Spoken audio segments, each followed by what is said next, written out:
Welcome to Talk Radio TV and welcome to a very special guest, not only on Talk Radio TV, but soon to be on Talk Radio TV. He is the one and only Mr. Jeremy Kyle. Jeremy, very good afternoon to you. Thank you, Mike. How are you? I'm very well indeed. I'm so delighted to be sitting here because what I understand from amongst many other things that I don't know about you is that you've hardly ever been interviewed by somebody, and I've been given the job of actually interviewing you. How are you and feeling? Finding out, I'm feeling a little bit nervous. No, you'll be fine. You know, because, you know, people see you as Jeremy Kyle, the man from the Jeremy Kyle Show, but of course, you're so much more than that, and you've been so much more than that. And it's been a bit of a weird couple of years. It has. Tell us about it. Well, listen, you're right. And interestingly for me, Talk Radio TV, which is a fantastic concept and the right one to come back to. Radio was where it started all those years ago, 15, 20 years before I ever got on that screen. And as a medium, I think it's fantastic. Yep. The last 2.5 years, as I'm sure are all aware, and I knew you'd ask about that, the show finished. Yes. After 14 years, rather suddenly.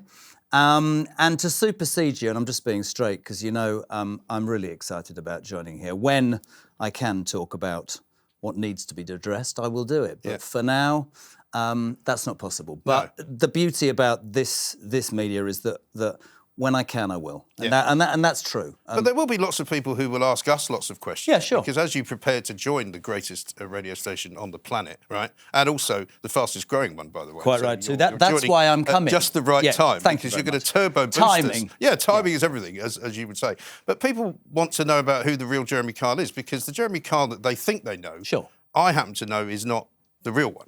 Well, it's interesting, isn't it? Because I guess you do a show for a long time, and are you a character? Is a lot of it you, some of it you? You know, essentially, the last 2 years have given me a chance to reflect, I think, to be honest, Bud.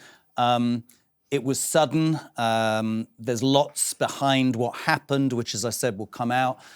I think initially, I think I suffered from real shock. Yeah. I think when something becomes a routine almost every day of your life. So I remember a couple of weeks after it finished, and I'd sort of been really down, and I went to the loo at 4 o'clock in the morning, and I looked out the window, and there was a car there with a driver, and I thought, God, I'm late for work. And then I suddenly thought, that's not for me. My whole life for 14, 15 years was to the day, to the time, and suddenly that's all gone, right? You think about the people that are associated with the show, or the people that worked on the show, you have that. You know, you think, my God, what are they doing? They've got mortgages to pay, whatever. That plays on your conscience. And suddenly you're in this place where you think, God, I was just doing my job. I was working hard. I did what everybody said. And, OK, the world finishes. 15 years is a good run. I think it was the suddenness of it, Bud, that caused me to sort of... And then you get through the summer. I got through the summer. I more kids than Boris Johnson, apparently, but I got through the summer, and then... The low point was sort of September, when they all went back to school and everybody went back to work, and suddenly the nights are getting shorter, and I'm thinking, what am I supposed to do today? Because you didn't just have a job. I mean, you had a very high-profile job. Yeah. You were on television every day. You also filmed 4 shows in a row, right? 4 or 5 a day. So you're talking about working, what, 12-hour days? Yeah, 12, 14-hour days on screen, and don't get me wrong, I'm not sitting here saying compared to working in a factory and scraping together enough to put the food on the table for your kids, it's not hard work. No, but what I mean is I worked as hard as one had to, you know. But what I mean is to go from that to not doing anything at all. Oh, that was... Do you know what? That was one of the biggest things. What do I do today? Yeah. 2 years down the line, I've found there's plenty to do, you know. Yes. And I think from that sort of low point, you know, I remember looking out the window of my house and thinking, what do I do now? What? I'm 54 and I don't feel like... I don't know what to do. Right. And you're not done. And you feel like you're not done. You worry, are you done forever? You think, will I be able to come back? What? Everybody's shouting it. There's press on the door. There's people saying this, that and the other. You don't want to go out. Curtains are shut. People are writing this, saying that, doing whatever. And then you sort of get stuck. And I'm really... Listen, I'm just being totally straight with you. I said I would be. I have the love of an amazing woman in Vicky. And without her and without my kids... and my family, really just giving me a sense of that was the most important thing. And I'm not saying it wasn't in the past, but when you're working, whether it was in America or here, non-stop, I think you sit and you take stock. Suddenly, of course, it's Christmas, and then Vic gives birth to our son Oliver, and everything changes. Great really. name, Oliver. Well, I have one called Oliver. Do you? Yes. Oliver William Robin Kyle has quite literally changed my life, and my 2 boys and my 3 daughters have been a real focus. And suddenly, you know... They're great, aren't they? Oh, they make you feel as though you have a purpose, actually. Do you know, somebody once said, what would be your legacy? And I went, as a dad. If I can say that, I'm really happy. Yeah. He was born, and suddenly then there's a pandemic. And suddenly I'm looking out the same window thinking, Kyle, get your head out your backside. At the end of the day, you know, so you lost a job, you worked hard at, you feel sorry for a lot of people, but there's people dying.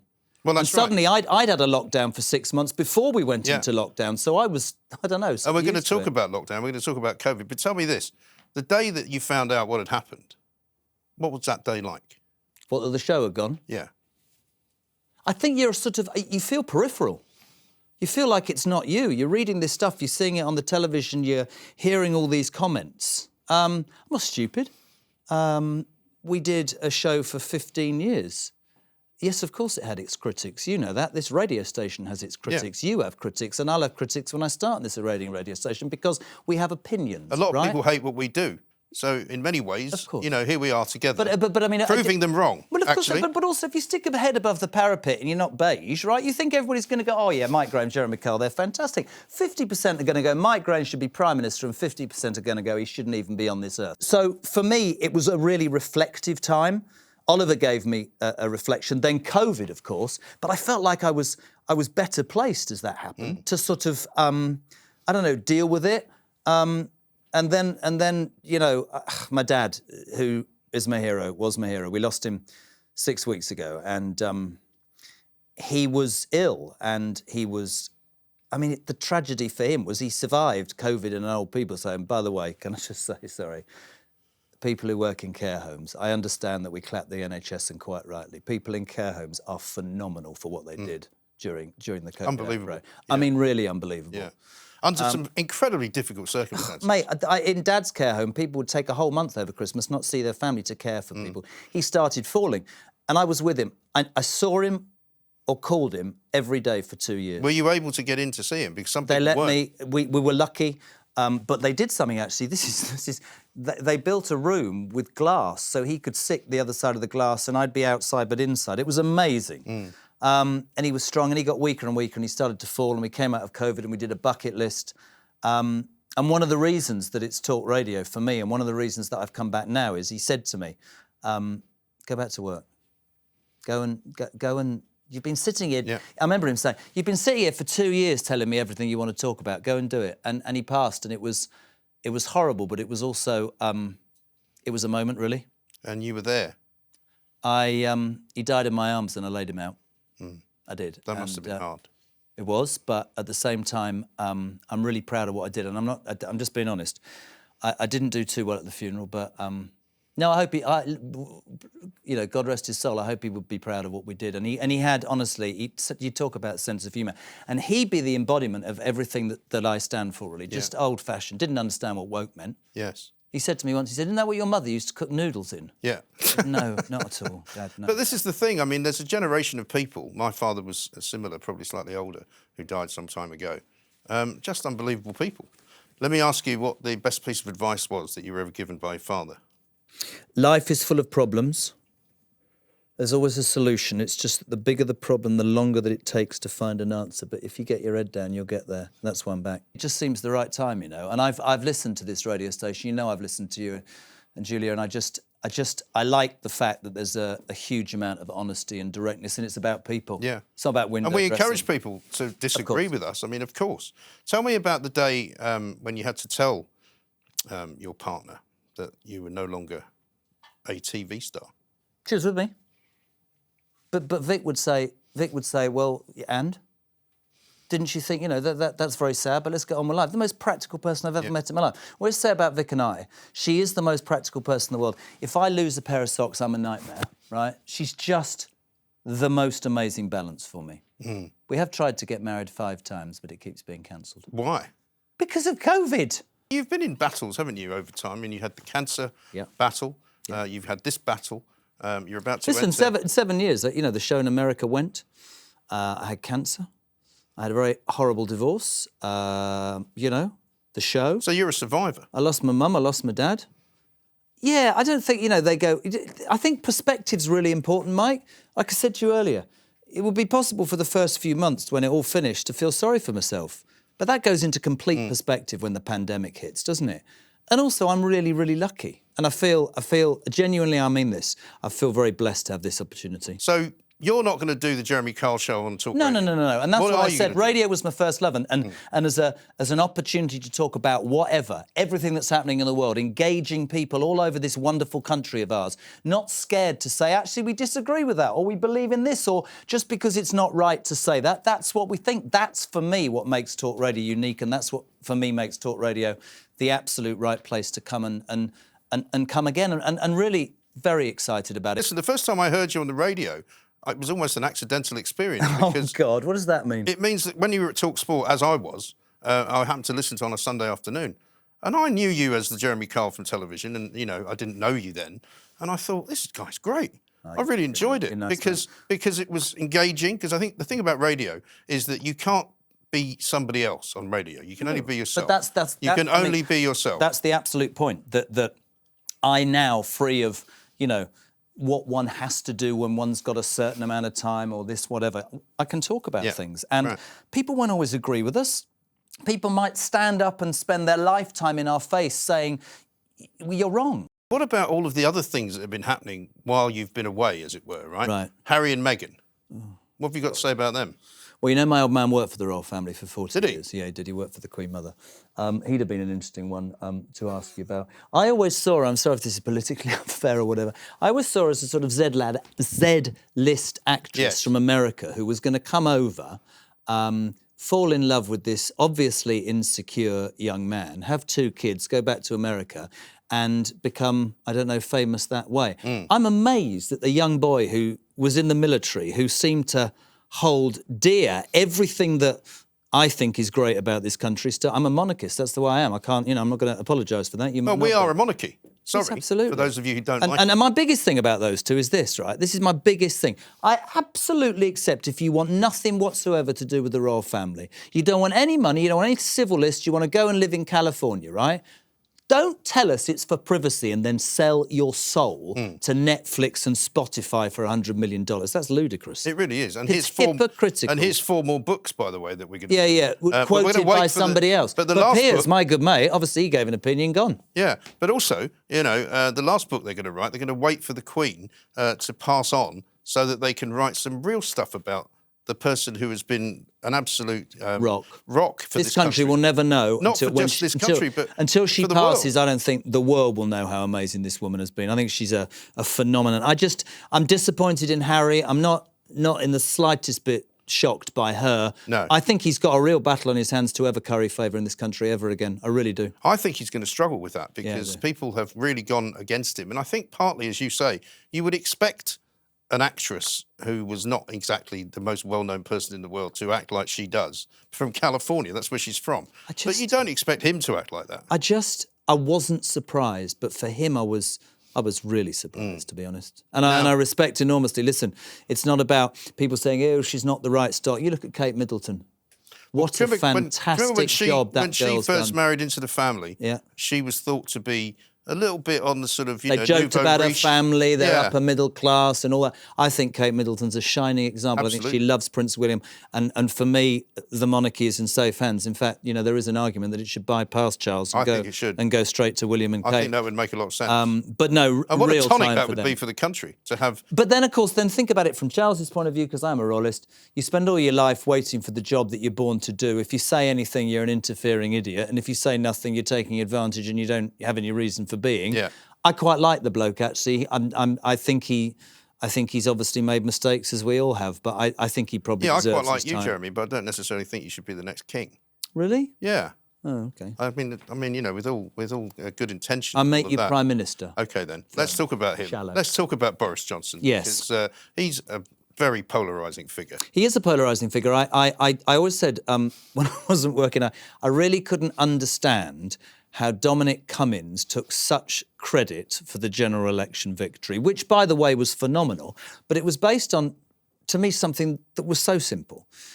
So you have this, are we going to leave Europe? And 51, somebody's going to say, 51 point, I don't care. A majority of people said we want to leave Europe. We're not having 7 more, that's what's happening. And then if you're standing for election, this is what happens. The Liberal Democrats say, well, actually, basically, we're not going to do anything that the British people have want. We're going to absolutely go against it. Yeah. Well, they're not going to get voted for, are they? We know better. The Labour Party are going to go, we haven't worked out yet, we might do this and we might do that. Boris Johnson, it's not political brilliance, went, we'll just do what the British people want, and 51% will vote for me. Yeah. I just wish he'd have a haircut.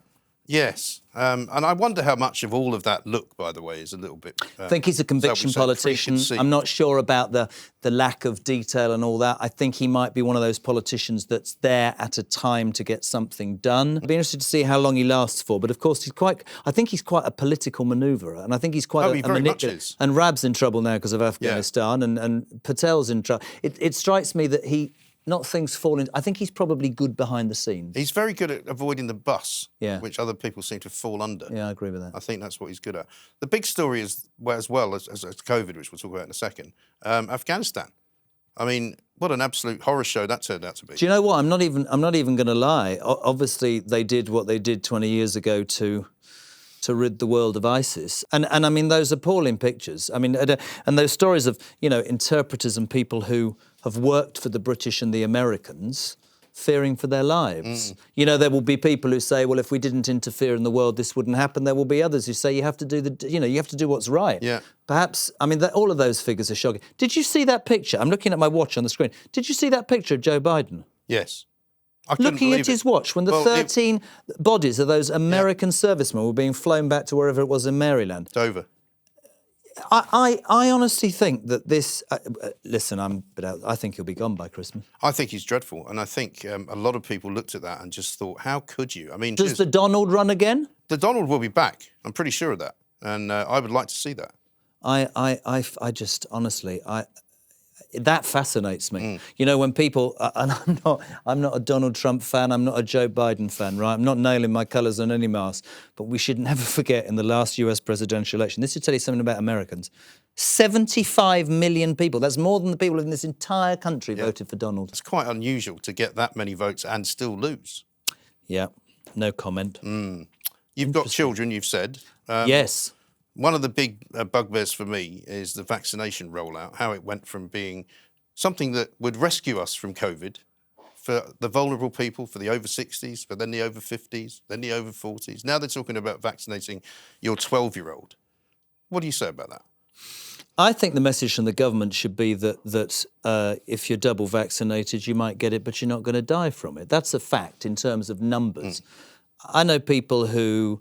I mean, I'm double vaccinated. I know people who refuse to have it still. I don't understand. I'm just being straight with you.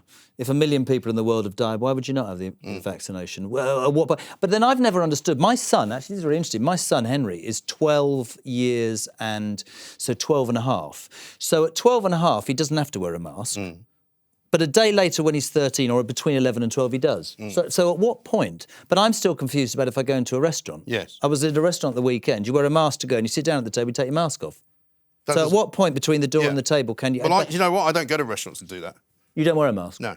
Have you not worn a mask at all? I know I did. I wore it until they said it was no longer a legal requirement. And then I would only wear it... Are you double jabbed? I'm not going to tell you that because I don't believe I should give away my personal medical information. So, well, fair enough. Well, you've made me give it away. I'm double jabbed. But I'm very good at interviewing people. All right, well, I'm not. I mean, that's fine. You can say it. A lot of people don't mind saying it. I don't wish to give that information away. This is the great joy of what we do. You don't have to disagree with me. You don't disagree with me. Come on, say why you disagree. I've got an opinion. You've got a team. We might agree. We might disagree. Is that not the essence of democracy? It absolutely is. That's why this is. And that's one of the things that worries me the most, actually, about what's happened in the time when you've been away. And this is why I'm happy to welcome you back to the fight, because in the end, we've developed a culture where you are shouted down, a culture where an MP was writing stories in newspapers, basically naming and shaming people that he thought were, in his words, COVID deniers, who were simply people like me, like Julie Hartley-Brewer, who were asking questions.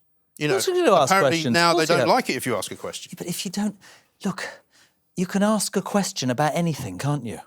It's the people that don't ask the questions that annoy me. That's why I said to you about voting. That's your right. But at the end of the day, in my opinion, in a democracy, you should be able to do and say, well, not do, you should be able to ask and say what you want. If you don't like the response, you then throw your toys out the pram. That's what I said.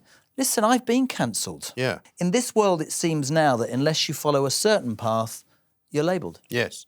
And I know... And we will fight. You have to fight back because this is what I think. I don't know what you think. But Julia and you and people like me, and we wouldn't be here doing this unless the people out there were watching and listening to this who actually agree. And maybe in time they'll raise their heads above the parapet. Yeah. And I think with Talk Radio and the way that we operate, that is what they've got used to now. And this is the only place where they can come to do that. So tell your listeners and potential viewers what they can expect from your show. Listen, just honesty.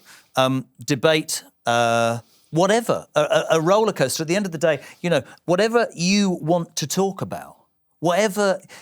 When you say to people, I want your opinion. Oh, but what if you disagree? I don't care if I disagree, but then listen to my opinion. Talk Radio, as you quite rightly said, is a platform for people to be invested in debate, honesty, openness, and that's what we'll do. And not people will go, yeah, but that's the bloke that shouted a lot. That was a television show. This is a radio show that will be about the people who listen to it and watch it. But people like you and I will have a strong opinion. Doesn't make us right the whole time, does it? How naive would you be to go, oh, I'm always right 100% of the time? I say I'm always right 100%. Yeah, but you're not, are you? But, well, that depends on who you ask. You're not right the whole time. I can't remember the last time I was wrong, Jeremy. Really? No. Are you sure? I am sure. You've never been wrong? I didn't say that. I can't remember the last time I was wrong. You're very quick. Thank you. I just think that we run the risk of becoming a society of people who find labels, who moan a little bit too much. Of course we should moan about things, but there's just this sort of, whether it's blame or counsel or whinge or bitch culture that we now live in, and I just think, come on, come on, find a positive. Let's talk some more about what your plans are, because obviously there are going to be some great things happening at Talk Radio. Really looking forward to it. And are you able to tell us when you're going to be joining? So we're going to start on, absolutely, buddy, on the 13th of September. Between 4 and 7. Monday very to popular Thursday. time. What, 4 to 7? Yeah, very when popular are you time. I'm on from 10 to 1. Well, that's even more popular. Yeah, but I can big you up, you see, before you come every day. You can fluff me. I can do that. I can do. You said that. I can prepare them for you. Oh my Lord! No, It's listen. gonna be great fun. On a serious note, for me, Talk Radio is just the most perfect project, and I'm so excited to be working with you all, and so excited to come here and be able to talk about stuff that matters to me, that's mattered to me for a long, long time. I'm so excited about it, mate, and thank you, and I mean that. It's a pleasure. Top man. Jeremy Kyle, welcome to Talk Radio. What a fantastic addition to an already brilliant team. Jeremy will be here with us quicker than you could say anything, really. And you better be quick to say anything against him, because he's going to be inviting your calls, he's going to be inviting your views, and he's going to be brilliant. This is Talk Radio.